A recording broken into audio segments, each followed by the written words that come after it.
Good morning. It is Sunday, and it's the 28th of March, our last Sunday in this month.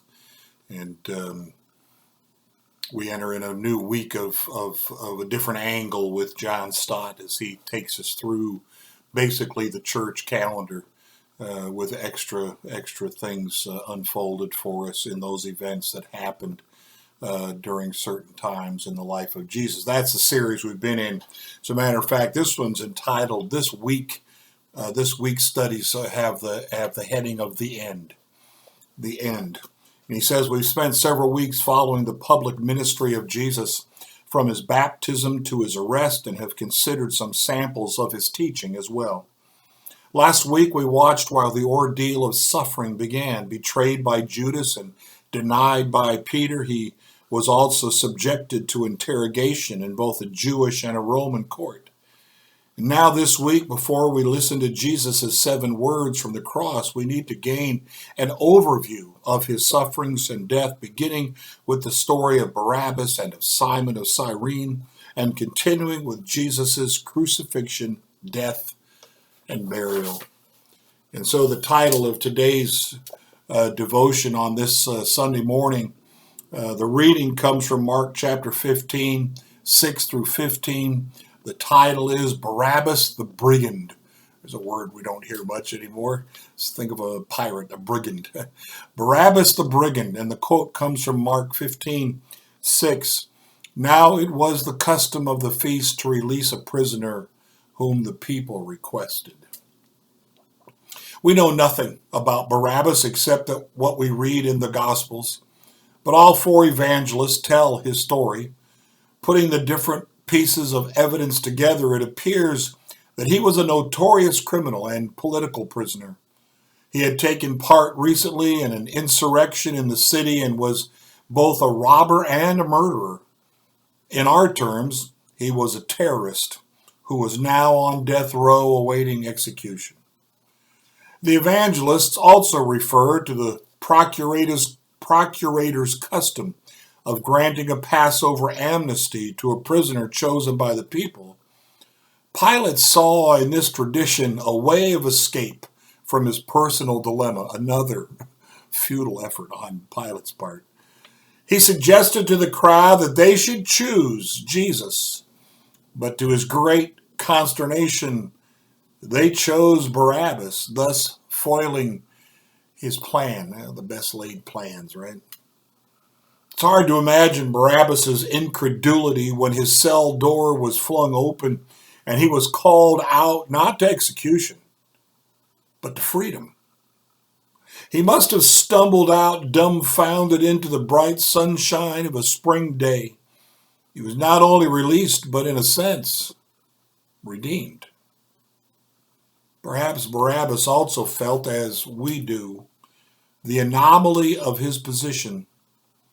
The one who had given sight to the blind and had laid his hands on little children was to be crucified, while this ruffian who deserved his sentence was to go scot-free. The Apostle Peter referred to this topsy-turvy situation. The Apostle Peter referred to this topsy-turvy situation in the second sermon he preached to the crowd in Jerusalem. They had killed the author of life, he said, while asking for a murderer to be released for them. And that's in Acts 3, 14 and 15. Christians see in the story of Barabbas more than an anomaly. We also see a parable of our redemption. For each of us resembles Barabbas. Like him, we deserve death. But like him, we have escaped death because Jesus died in our place.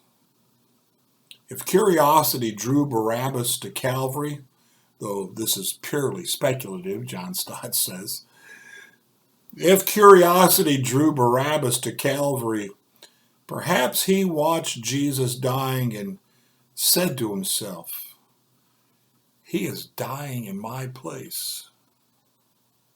Perhaps the sight even touched, softened, and redeemed him. Well, like John Stott says, that's speculation, but it would be wonderful, would it not, to when we get to heaven to bump into Barabbas and hear his story? I don't know. Not everybody's changed by the truth of Jesus Christ crucified for us.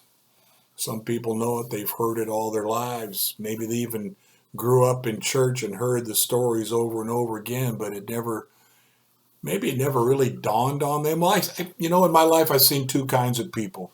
The kind of people who think they're really not all that bad. They're pretty good folks, and so they don't really think of themselves as needing to be saved from anything, especially those who enjoy the life they're living on this earth. And then there are those who know they've been bad, who know the things they've done are evil, and they just don't really think they can be forgiven.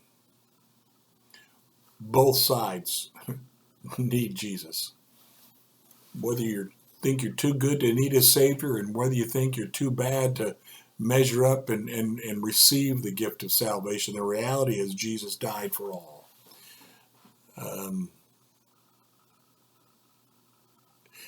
Sometimes it's hard to come to that determination, but that's the reality of it. Just like Jesus, not in a way of salvation so much, but really as a great illustration, Jesus took the place of Barabbas that day. And on that day, he took our place too. That's the good news of the gospel. Blessings to you today.